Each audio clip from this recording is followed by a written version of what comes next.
Hi guys, ഇന്ന് നമ്മളപ്പോൾ ഉണ്ടാക്കാൻ പോകുന്നത് നല്ല അടിപൊളി ഗ്രീൻ ചിക്കൻ കറിയാണ്. സോ അതിന് നമുക്ക് അധികം സാധനങ്ങളൊന്നും വേണ്ട, വളരെ സിമ്പിളായിട്ട് ഉണ്ടാക്കാനും പറ്റും. ചിക്കൻ ഞാൻ എന്തായാലും കഴുകി നല്ല വൃത്തിയാക്കി വെച്ചിട്ടുണ്ട്. സോ അതിൻ്റെ കൂടെ എന്തൊക്കെ വേണമെന്ന് വെച്ച് കഴിഞ്ഞാൽ പുതിന, പച്ചമുളക്, ഇഞ്ചി, അതേപോലെ തന്നെ ചെറിയുള്ളി, സവാള വേണമെങ്കിൽ സവാളയാവാട്ടോ, വെളുത്തുള്ളി, ഇതെല്ലാം കൂടെ മല്ലിയില ഈസ് വെരി ഇമ്പോർട്ടൻറ്റ്. ഓക്കെ, പുതിന ഉണ്ടെന്നുണ്ടെങ്കിൽ അത് കൂടാം. നന്നായിട്ട് അങ്ങ് അരയ്ക്കുക. ഓക്കെ, പച്ചമുളകൊക്കെ ഇട്ട് നന്നായിട്ട് അങ്ങ് അരയ്ക്കുക. ഇനി നമ്മൾ മുളക് പൊടി ഇടുന്നില്ല, സോ അതുകൊണ്ട് തന്നെ പച്ചമുളക് ഇച്ചിരി കൂടുതലിടാം. അല്ലെന്നുണ്ടെങ്കിൽ നിങ്ങൾക്ക് കാന്താരി ഉപയോഗിക്കണമെങ്കിൽ അത് ഉപയോഗിക്കാം കേട്ടോ. സോ അതെല്ലാം നിങ്ങളുടെ സ്വാദാനുസാരം അരച്ച് നല്ല മിക്സാക്കി എടുത്തതിന് ശേഷം ആ മിക്സ് ഈ കഴുകി വെച്ചിരിക്കുന്ന ചിക്കനിൽ നന്നായിട്ടങ്ങ് പുരട്ടി വെക്കുക. ഓക്കെ, ഉപ്പിടാൻ മറക്കണ്ട. കുറച്ച് ഉപ്പും നിങ്ങൾക്ക് വേണമെങ്കിൽ ഇട്ടിട്ട് അടിച്ചാലും മതി. ഓക്കെ, സോ ഞാൻ അങ്ങനെ പുരട്ടി വെച്ചേ. അതിന് ശേഷം ഇച്ചിരി വെളിച്ചെണ്ണ, നല്ല വെളിച്ചെണ്ണയാണെന്നുണ്ടെങ്കിൽ അത്രയും നല്ലത് കേട്ടോ. സോ വെളിച്ചെണ്ണയിലും ചെയ്യാം, പാം ഓയിൽ, അങ്ങനെ നിങ്ങൾക്ക് ഏത് എണ്ണയാണോ സൂട്ടബിൾ അതനുസരിച്ച് ചെയ്യാൻ പറ്റും. സോ ആ വെളിച്ചെണ്ണയിലേക്ക് ഞാൻ എന്ത് ചെയ്യുന്നത് വെച്ച് കഴിഞ്ഞാൽ നമ്മുടെ ഗ്രാമ്പൂ, ഓക്കെ, സോ നമ്മുടെ സ്പൈസസിന് വേണ്ടിയിട്ടുള്ള സാധനങ്ങളിടാം. അത് കഴിഞ്ഞിട്ട് ഞാൻ അരിഞ്ഞ് വെച്ചിരിക്കുന്ന സവാള ഇട്ടു കേട്ടോ. സവാള, അതേപോലെ തന്നെ ഇഞ്ചി വെളുത്തുള്ളി പേസ്റ്റ് ഇട്ടിട്ട് നന്നായിട്ടൊന്നും മൂപ്പിച്ചു. ഓക്കെ, നമുക്ക് വേറെ അധികം സാധനങ്ങളൊന്നും ഇതിനകത്ത് ഉപയോഗിക്കുന്നില്ല. അതേപോലെ തന്നെ ഉരുളക്കിഴങ്ങ്, അങ്ങനെയുള്ള യാതൊരു സാധനവും നമുക്കില്ല. ഓക്കെ, സോ ഇത് നന്നായിട്ടൊന്ന് വഴറ്റി വരുമ്പോഴത്തേക്കും അല്പം ഉപ്പിട്ടിട്ട് വഴറ്റാം കേട്ടോ. പക്ഷേ നമ്മൾ ചിക്കനിൽ ഉപ്പിട്ടിട്ടുണ്ടെങ്കിൽ അതനുസരിച്ചിട്ട് വേണം ഇതിൽ ഉപ്പിടാൻ. സോ ഞാൻ ഈ സവാള വഴന്ന സമയത്താണ് ഉപ്പിട്ടത്. ഓക്കെ, ചിക്കനിൽ ഇച്ചിരി ഉപ്പ് ഇട്ടുള്ളൂ, എന്ന് വെച്ചാൽ ചിക്കന് പിടിക്കേണ്ട അത്ര മാത്രം. അപ്പോൾ ഞാൻ അതനുസരിച്ചാണ് ഇവിടെ ഉപ്പിട്ടിരിക്കുന്നത്. സോ ഇത് കഴിഞ്ഞതിന് ശേഷം നമുക്ക് വേണമെങ്കിൽ മഞ്ഞൾപ്പൊടിയോ അങ്ങനെ എന്തെങ്കിലുമൊക്കെ ഉണ്ടെന്നുണ്ടെങ്കിൽ, പൊടികൾ എന്ന് പറയാനായിട്ട് നമുക്ക് അത്രമാത്രമേ ഉപയോഗിക്കുന്നുള്ളൂ. കാരണം നമ്മളെല്ലാം അരച്ച് വെച്ചിരിക്കുന്ന ആ ഒരു ഇതിൽ ചേർത്തിരിക്കുന്ന കാരണം.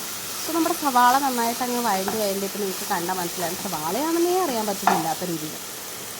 ഇതിൽ നമ്മൾ എന്താ പറയുക, തക്കാളി അങ്ങനെയുള്ള സാധനങ്ങളൊന്നും ഇടുന്നില്ല കേട്ടോ. സോ ഞാൻ ഇച്ചിരി മഞ്ഞൾപ്പൊടി ഇട്ടു, അതേപോലെ തന്നെ നമ്മുടെ ഗരം മസാല പൊടി. ഓക്കെ, മുളക് പൊടി ഞാൻ ഇടുന്നില്ല, പെപ്പർ പൊടിയാണ് അതിന് പകരം ഇടുന്നത്. ഓക്കെ, സോ അതും കൂടി ഇട്ടിട്ട് നന്നായിട്ട് അങ്ങോട്ട് യോജിപ്പിക്കുക. നമുക്ക് കൂടുതൽ മസാലകളൊന്നും ഇല്ലാത്തത് കൊണ്ട് ഇത് തന്നെ മതി.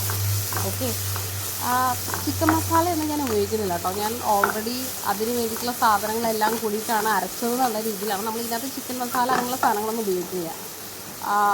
ആ പുരട്ടി വെച്ചിരിക്കുന്ന ഇതിൽ തന്നെ ആ ഒരു സ്വാദും കാര്യങ്ങളും കിട്ടാൻ വേണ്ടിയിട്ട്.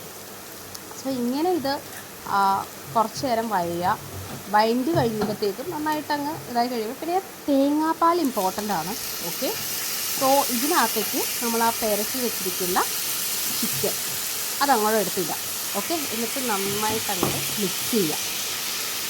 ഞാൻ ഇതിനകത്ത് വെള്ളം അങ്ങനെയുള്ള സാധനം ഉപയോഗിക്കുന്നേയില്ല. ഓക്കെ, എന്തായാലും നമുക്ക് ചിക്കനിൽ നിന്ന് വെള്ളം ഇറക്കണം. അത് വെച്ചിട്ടൊരു ചെറിയ വേവായി കഴിയുമ്പോൾ ചിക്കനിൽ നിന്ന് വെള്ളം ഇറങ്ങി ആ ഒരു ചെറിയ വേവ് ആ മസാലയും പിന്നെ പുരട്ടി വെച്ചിരിക്കുന്ന മസാലയും ആ സവാളയുടെ ഒരു ഇതും കൂടെ ചേർന്ന് കഴിയുമ്പോഴത്തേക്കും കുറച്ചൊരു ഇത് വരും. ആ ഒരു ഇത് വന്നതിന് ശേഷം നമുക്ക് വേണമെങ്കിൽ മൂടി വെച്ചിട്ട് വേവിക്കാം കേട്ടോ. വന്നു കഴിഞ്ഞതിന് ശേഷം നമ്മൾ ഇതിനകത്ത് ഒഴിക്കാൻ പോകണം ലാസ്റ്റ് ആൻഡ് ഫൈനൽ ഇൻഗ്രീഡിയൻ്റ് ആണ് ആക്ച്വലി തേങ്ങാപ്പാൽ. ഓക്കെ, തേങ്ങാപ്പാലും കൂടെ ഒഴിച്ച് കഴിഞ്ഞാൽ നമ്മുടെ അടിപൊളി ഗ്രീൻ ചിക്കൻ കറി റെഡിയാണ്. ഓക്കെ, സോ ഞാനിപ്പോൾ തേങ്ങാപ്പാൽ ഒഴിച്ചിട്ട് ഒന്നും കൂടെ ഒന്ന് എന്താ പറയുക, ഒരു സ്വാദാനുസരണം വഴറ്റി അങ്ങോട്ട് എടുത്തു. ഓക്കെ, നിങ്ങളും അതേപോലെ തന്നെ ചെയ്യാം. എനിക്കെന്ന് വെച്ച് കഴിഞ്ഞാൽ ഒരുപാട് ഗ്രേവി വേണ്ടാത്തതും അതേപോലെ എന്നാൽ എനിക്ക് ഇത്തിരി ഗ്രേവി വേണ്ടതായിട്ട് നമുക്കിത് വരട്ടി എടുക്കണം എന്നുണ്ടെങ്കിൽ തേങ്ങാപ്പാൽ അതനുസരിച്ചുള്ള രീതിയിൽ ഒഴിച്ചാൽ മതി. എനിക്കിപ്പോൾ ഇച്ചിരി ചാറും കൂടെ ആയിട്ടുള്ള കുറുകി വരുന്ന രീതിയിൽ വരേണ്ടതാണ് ഇഷ്ടം. ഓക്കെ, സോ അതുകൊണ്ടാണ് ഞാൻ തേങ്ങാപ്പാൽ ഐ തിങ്ക് ഞാൻ ഒരു ഗ്ലാസ്സോളം എടുത്തിട്ടുണ്ട്.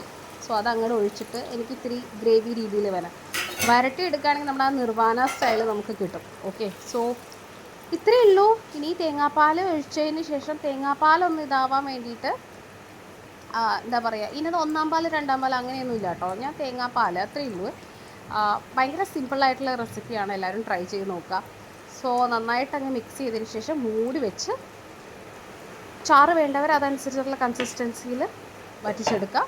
അല്ലാത്തവർ അത് വരണ്ട് വരുന്ന രീതിയിലാണെന്നുണ്ടെങ്കിൽ അങ്ങനെയും ആക്കാവുന്നതാണ്. So both ways it's a very simple and easy recipe. എല്ലാവരും ട്രൈ ചെയ്ത് നോക്കിയിട്ട് അഭിപ്രായം പറയണം. Okay, this is how the small green chicken curry is made. സിമ്പിളാണ്, അധികം സാധനങ്ങളൊന്നുമില്ല, നമുക്ക് പെട്ടെന്ന് ഉണ്ടാക്കിയെടുക്കാനും പറ്റും. ഓക്കെ, അധികം സമയവും കാര്യങ്ങളും ഒന്നും വേണ്ടാത്തൊരു സിമ്പിളായിട്ടുള്ള റെസിപ്പിയാണ്. ഇനി ഇങ്ങനെയുള്ള കൂടുതൽ റെസിപ്പീസിനായി ചാനൽ സബ്സ്ക്രൈബ് ചെയ്യാൻ മറക്കരുത്.